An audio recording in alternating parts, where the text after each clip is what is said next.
Hey, welcome back to Gro-Tential. I am Sarah, and I'm with my awesome dad, Doc. How you doing? I'm doing good. How are you today? I'm great. So we created this podcast 2 years ago, a year ago. How long have we been doing this? I'll have to look back I think it was about 32 years ago. Feels like it sometimes, doesn't it? But the idea was that we really, since I've been a little girl, you have talked about growing into your full potential. And so this podcast is designed around the idea that as we're learning and growing, we want to help you learn and grow so that we can grow into the full potential of who God created us to be. I love that idea. And so I enjoy this time with you more than I can say. I think it's a gift. Thank you. I enjoy it also. I appreciate you. You're a good girl. Thanks, Dad. So we left off, we are in this series of helping us define our emotions, because when you can define your emotions, you are able to move through life in a healthier way. Not suppressing, not letting everything come out as one big bad emotion, but knowing the emotion, identifying it, and then moving forward in healthy ways. So we left off last month with the idea of loss, of sadness. And we separated the idea from sadness and grief. And so today we want to dig in a little bit into grief.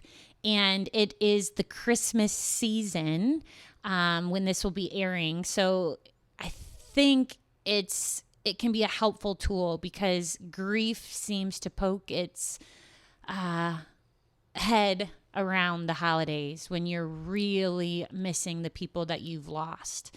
So I think it's a good time for this, even though it's not what I expected we'd be talking about around Christmas.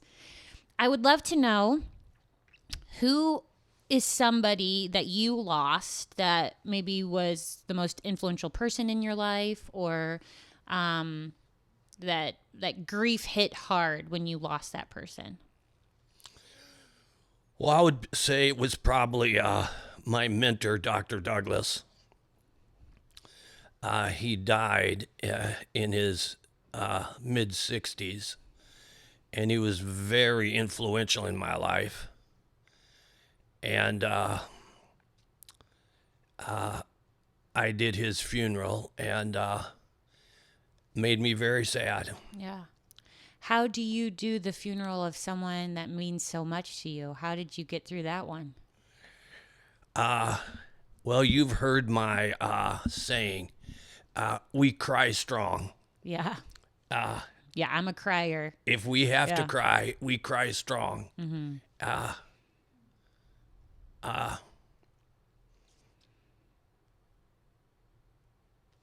Not easy. Not easy. Not easy. When we think about grief, I think it's our first inclination to go to the loss of a loved one. But what Brene Brown has done really beautifully in her book, The Atlas of the Heart, is she's made kind of 4 different categories of grief. And I'd love to talk about them with you today.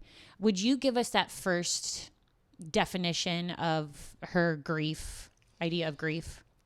Well, this actually comes from Professor Niemeyer, as she quotes him.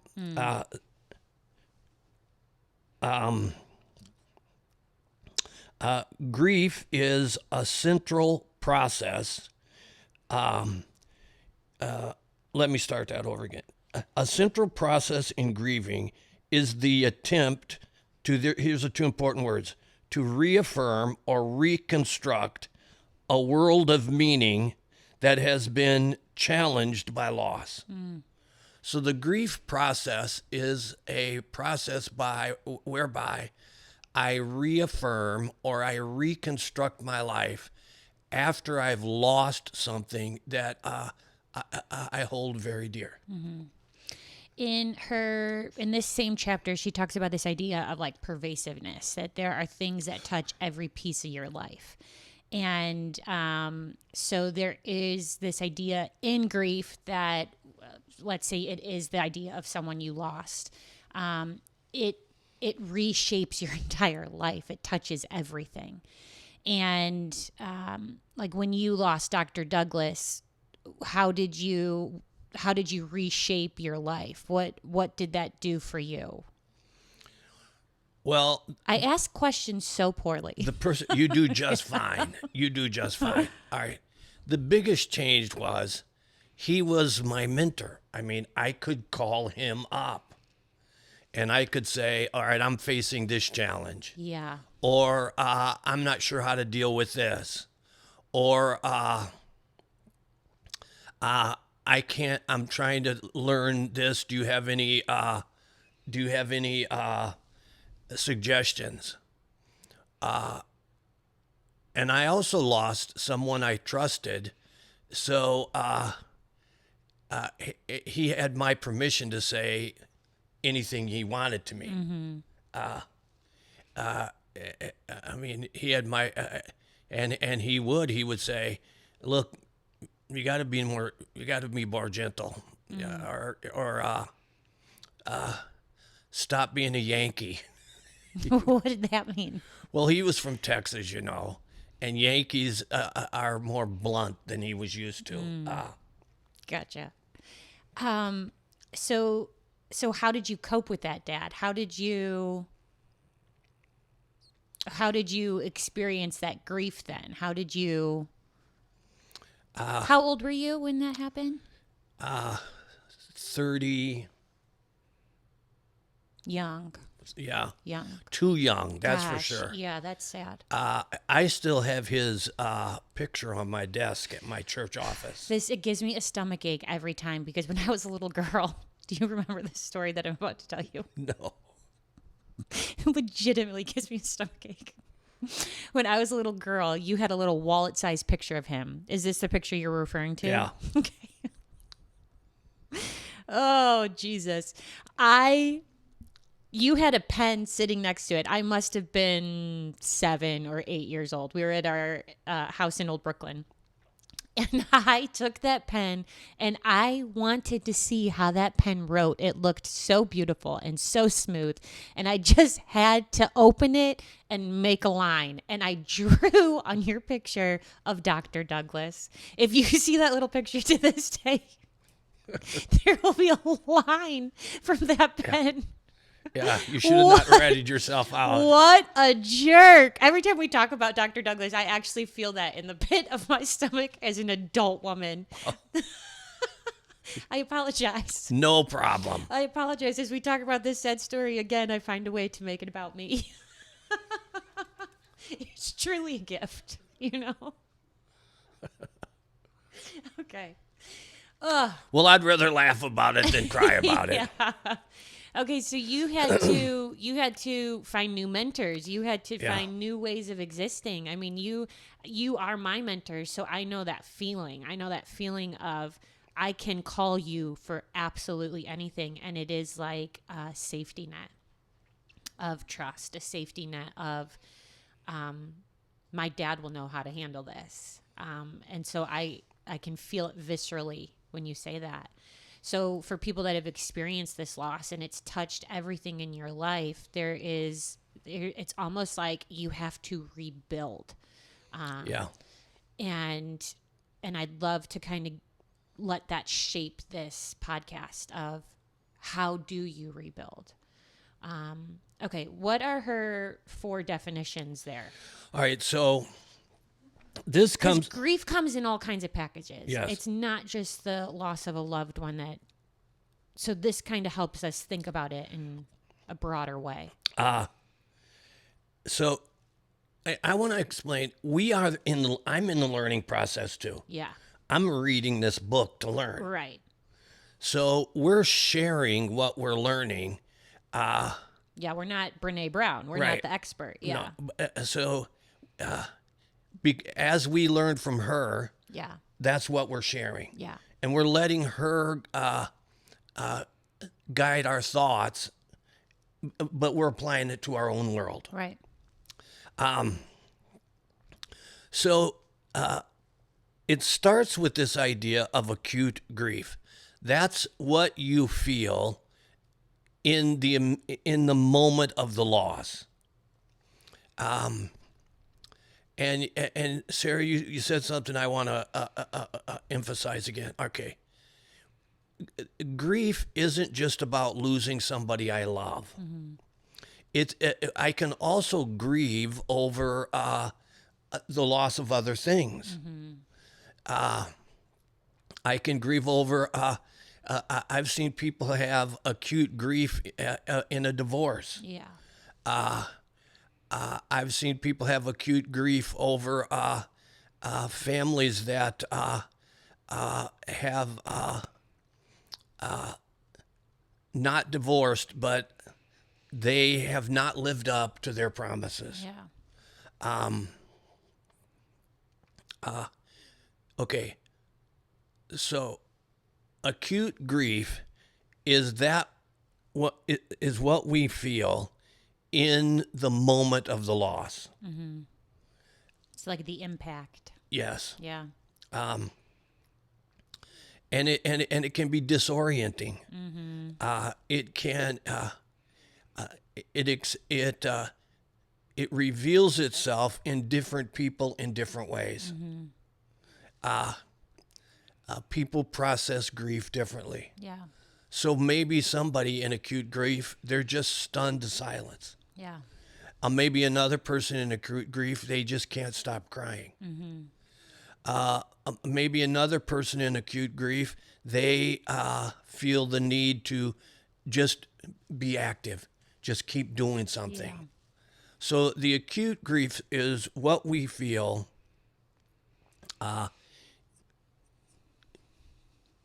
in the moment of the loss. Yeah. Yeah, and it is disorienting. Disorienting, is that the Yes. word? You are, because I've honestly, by the grace of God, never lost someone yet that upheaved my world, by the grace of God. We lost grandma, but she had dementia for so long that it was a gift for her to go be with Jesus, you know? We lost our nephew very young. He was 18 in a car accident, and that hurt so badly, but we were distant, so I didn't know him the way I would one of my sisters or my mom or dad. So there's a blessing that I've had, but I've known different kinds of grief. Yes. That take your breath away, that reorient your life. And it's funny because you say this acute, it's like that impact. And there are key things that, like in my marriage, I can see the scene. You know what I mean? I can be back in that moment in a minute because it changes everything. And so I think for most people, it's just, we see you, like we see you. It is a reality in life, and you can't always, no one escapes grief. Nobody escapes grief. Yeah. Okay. What's the next idea? Well, then there is the idea of complicated grief. Complicated grief is the idea that something interferes with me reaffirming or restructuring my life. And the grief doesn't get processed, and it becomes complicated. It becomes it expresses itself in a whole variety of unhealthy ways. We get stuck, and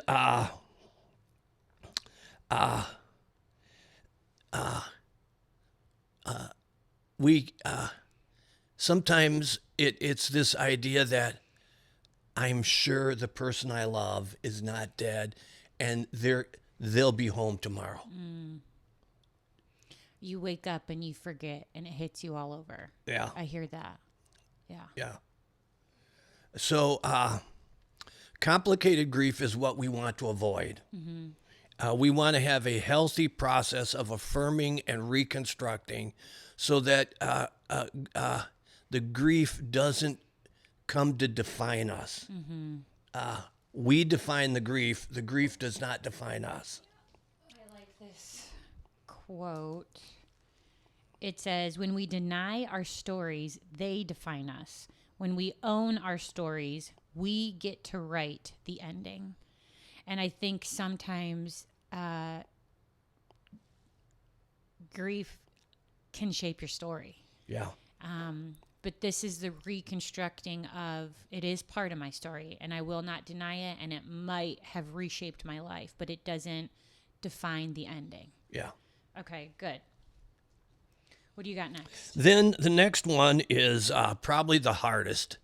This is disenfranchised grief. This is the kind of grief that isn't acknowledged. Yeah. This is the kind of grief that people give us the worst advice on. So somebody, for example, there's a terrible divorce, and someone will say,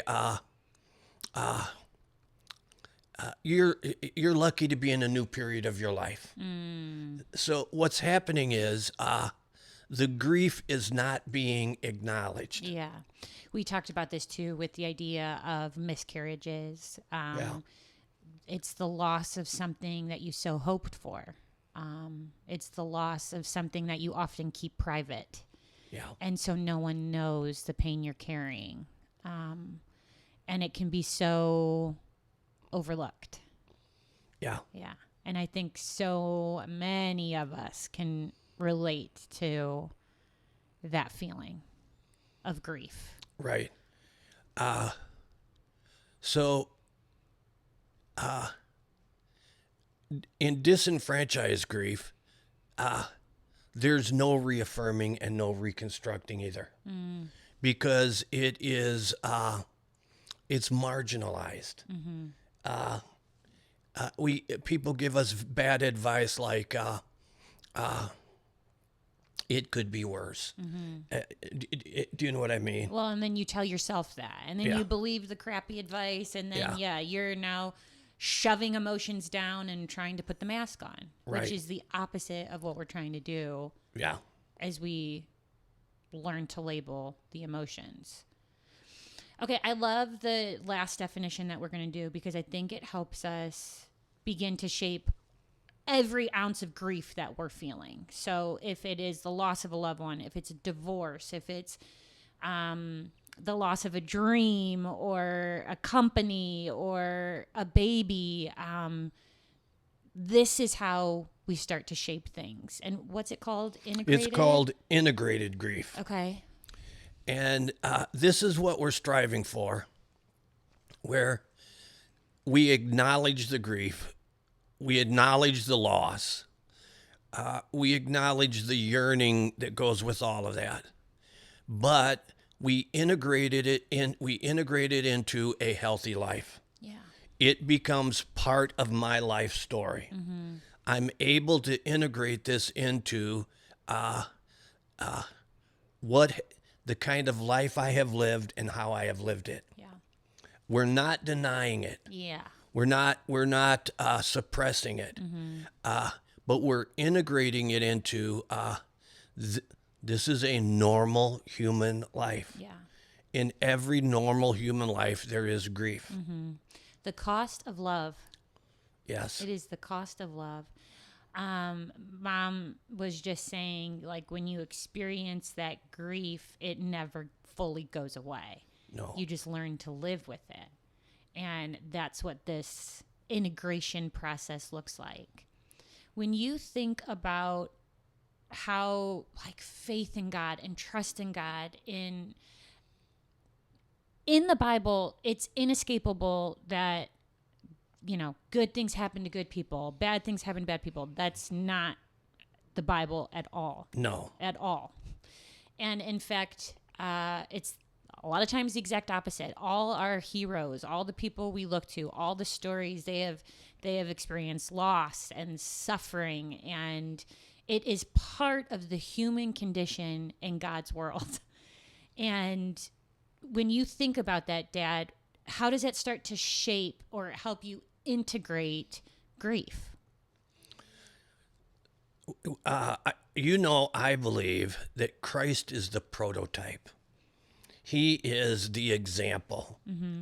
And even our Lord Jesus Christ had to deal with grief. In the garden, he said, my soul is surrounded by sorrow, even to the point of death. Yeah. And then he modeled what to do. Yeah. He prayed. And he didn't just model that I should pray, he modeled how I should pray in grief. And he modeled prayers of trust. And he said, not my will, but your will be done. Yeah. Can you, in our last podcast and in the sermon you had did on the first attribute of God, that he is true and trustworthy. Yeah. You defined trust. Could you define it again here? Yes. When I trust, I feel what I value the most is in safe hands. If I trust God, then what I value the most, I feel like is safe with him. Yeah. And see how this fits grief? I love this person. I love them so much. I can't bear to lose them. But in trust, I say to God, I feel safe with these people being in your hands. Yeah. And it is, I heard my daughter, Lex, she's in her master's program for, I think she changed it, but it's at a seminary that we are partnered with. And the professor talked about, and we'll get your take on this in a polite kind of way, that Christians never truly should grieve. They should never truly experience that, because we know ultimately that the ones we love are with Christ, or, in heaven.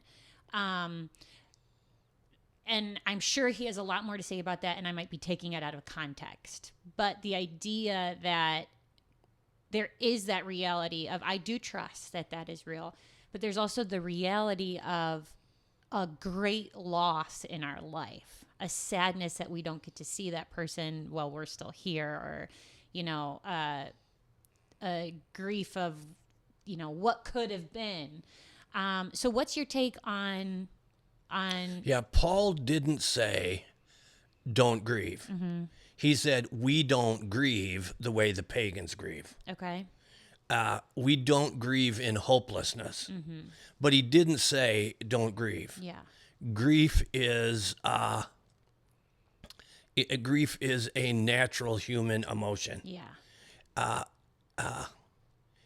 So I don't grieve in hopelessness, but I do grieve. Right. It kind of connects to our last podcast. We grieve in hope, Right. because there is a life that still exists. There is still a pathway that we have to walk and move forward. But it's this integrating of part of the human experience, Yes. that is inescapable. Grief finds a healthy place in my life. I asked my mom if she would do this podcast, but I asked her 30 seconds before we went on. So don't know why she wouldn't do it. But I don't know, there's a richness in Mom's character that I would love for more people to hear and know her fully, because she has such a trust in God and such a scope and fullness in her character that is so beautiful. I will need binoculars to see her in heaven. Yeah. She'll be on the front row and I'll be in the bleachers. Yeah. I'll be nudging the guy next to me saying, you don't believe it, that was my wife. Oh, so true. We'll all be there. If you're in the bleachers, I don't even know where I'll be. But she was saying that part of her healing process and the grief was not just thinking about the sadness or the loss or the impact, but thinking about the impact that that person had on her life. And I think it was her mom. And thinking about the good and thinking about the beauty and just the blessing of her in her life. Have you used that before? I'm a firm believer. I can't change what I'm thinking, but I can add to it. We've talked about this on several occasions. So I will think something, or I'll think in a way I don't want to think, and I'll say, but that's not the whole story. There's also this. This is, I think, my favorite life lesson from you is it's part of the story. Yes. It's not the whole story.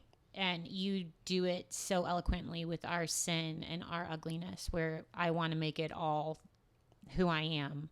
And you say, no, that's only part of the story. Yes. And then you connect it to Christ in a bigger way. So explain this in the act of grief. So what do you mean by that? So in grief, I have a tendency to focus on what's most painful. Mm-hmm. It's pressing on a bruise. Mm-hmm. All right. But I also have the capacity to say, I also remember. Yeah. Yeah, it's like an act of cherishing. Yeah.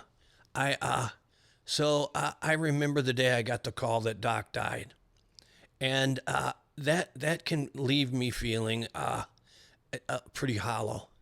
But then I can also remember being in his theology classes.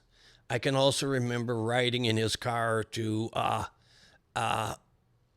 basketball games. The school had a basketball team. I have all these other fond memories.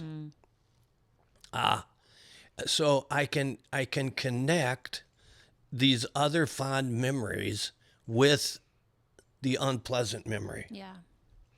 I love that. And I think we should end this podcast here, because I think that is the beauty in integration is if you had to do it all over again, I think you probably would have still chosen the same path. Like if it's, deep grief of someone you lost and loved, would you not choose them all over again? Of course you would. Absolutely. And so it's the act then of rebuilding and integrating in your life the moments that you cherish, the things that were most beautiful, most lovely. And yes, we grieve. Yes, there is a loss. Yes, there is a hole that maybe is there forever, but it is part of the story. It's not all of it. Yes. And so this holiday season, as many of you may experience these hits that impact, right? I challenge you to find the moments that you cherish, to find the memories that make you feel most loved and most beautiful and most alive. Good? Good. All right. Well, I love you. Thank you so much. I love you, friend. We hope this is helpful. So if you have found this helpful or this to be something that you think someone else might need to hear, we ask that you like it, that you review us, and that you even share it with a friend. Merry Christmas. And Happy New Year.